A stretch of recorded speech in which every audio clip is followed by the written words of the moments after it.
What you waiting for? Let's do it right now. Right now is the perfect time. There is no perfect moment exist in this world. This is your perfect time. So let's get started. Okay? A very warm welcome on my fitness journey day 19। जब आप एक honest wait journey पर होते हो ना, आपको weighing scale की भी ज़रूरत नहीं है। आपके कपड़े खुद बताते हैं कि आपके अंदर क्या चेंज हो रहा है।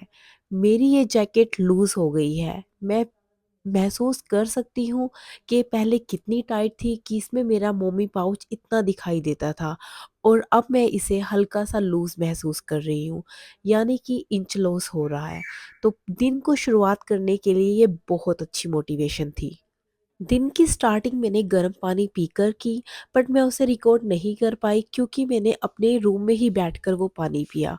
कई बार होता है ना, बच्चे सुबह-सुबह ही रोने लग जाते हैं, तब इतना टाइम नहीं होता कि मैं अपने लिए एक प्रॉपर स्पेस ढूँढूँ, तो मैंने उनको चुप कराते हुए उन्हीं के साथ गर्म पानी सुबह-सुबह पी लिया। जब टाइम कम हो और काम बहुत ज़्यादा हो, तब आपको ऐसे ही ट्रिक्स लगाने पड़ते हैं। टाइम, टाइम बहुत बड़ी चीज़ है। मेरी मम्मी हमेशा ये कहती है, जब भी मैं कभी परेशान होती हूँ और उनके फ़ोन करती हूँ या जब मैं उनके पास थी, तो मेरी मम्मी हमेशा मुझे यही समझाती है कि ये टाइम है, कोई बात नहीं, निकल जाएगा। देखियो, इससे बिल्कुल उल्टा टाइम आएगा। अगर आज तू परेशान है ना, कल एक ऐसा दिन आएगा तुझे ये परेशानी भी याद नहीं रहेगी। और मैं उनकी बात पर बिल्कुल विश्वास करती हूँ। मैंने ये अपनी ज़िंदगी में खुद आज़माया है कि अगर आपका आज टाइम ख़राब चल रहा है, थोड़ा पेशेंस रखो, अपनी कमियों को सुधारो, देखो कि कहाँ गलती रह गई, क्या आपसे मिस्टेक हो गई, क्या चूक हो गई और फिर अपनी गलतियों पर काम करो, उनसे सीखो और आगे बढ़ो। हाँ, इस रास्ते में आपको डेफ़िनेटली आपके मेंटोर चाहिए होंगे। वो मेंटोर आपके पेरेंट्स हो सकते हैं, आपका हस्बैंड हो सकता है, आपके भाई-बहन हो सकते हैं, आपके दोस्त हो सकते हैं या आपका कोई भी कलीग हो सकता है। आपकी लाइफ में कोई एक इंसान ऐसा ज़रूर होना चाहिए जिससे आप दिल खोलकर बात कर सको, जो आपको बिना जज किए बस सुनता चला जाए और आपको प्रॉपर सुनने के बाद सही रिप्लाई करे, सही सुझाव दे कि आपको अब लाइफ में क्या करना चाहिए। वैसे तो हमारे पास कोई ना कोई वेल विशर होता ही है जिससे हम बात कर कर अपनी परेशानी का हल ढूंढ सके।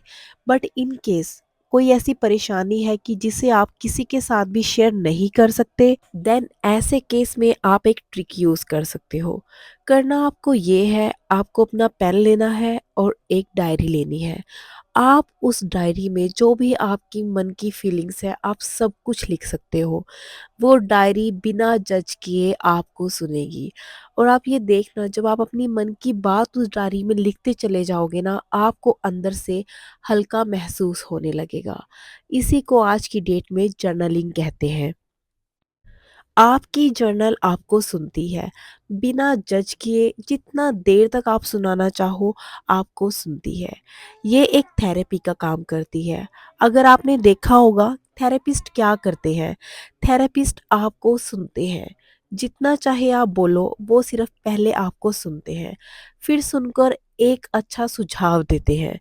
तो वही अगर आप अपनी डायरी के साथ करो, जितना मन चाहे उतना लिखो और फिर अगर आपको लगे कि कोई इसको पढ़ सकता है, तो आप वो पेज फाड़ कर भी फेंक सकते हो या फिर अपनी डायरी को एक ऐसी जगह पर रख सकते हो जो कि ईज़िली एक्सेसिबल ना हो।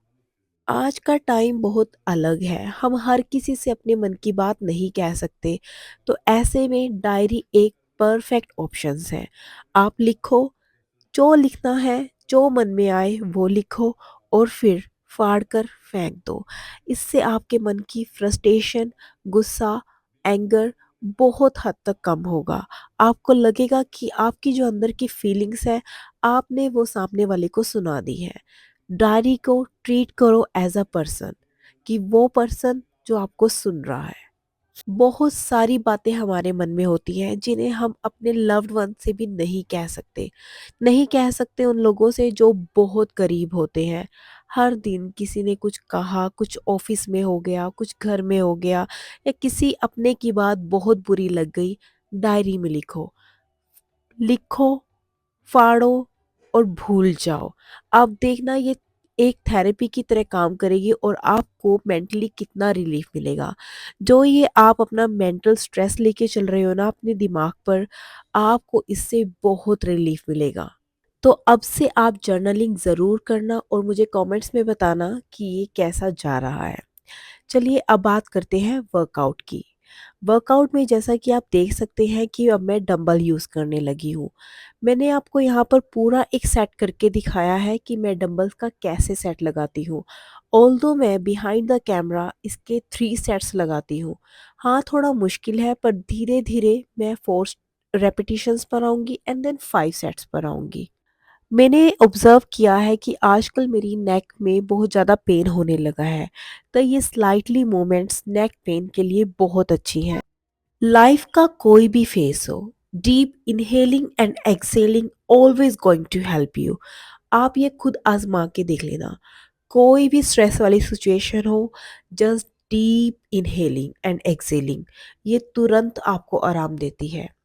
जैसा कि मैं अपनी हर वीडियो में फोकस करती हूँ भ्रामरी पर, ये बहुत अच्छी एक्सरसाइज है मेंटल पीस के लिए।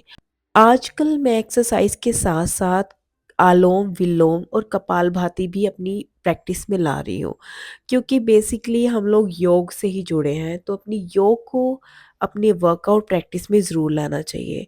सिचुएशन चाहे कोई भी हो, हमेशा भगवान का धन्यवाद करो, हमेशा ग्रेटिट्यूड प्रैक्टिस करो, बिकॉज़ जो भी हमें दिया हुआ है उस ईश्वर का ही दिया हुआ है। हमें अगले पल का नहीं पता कि हमें सांस आएगी कि नहीं आएगी।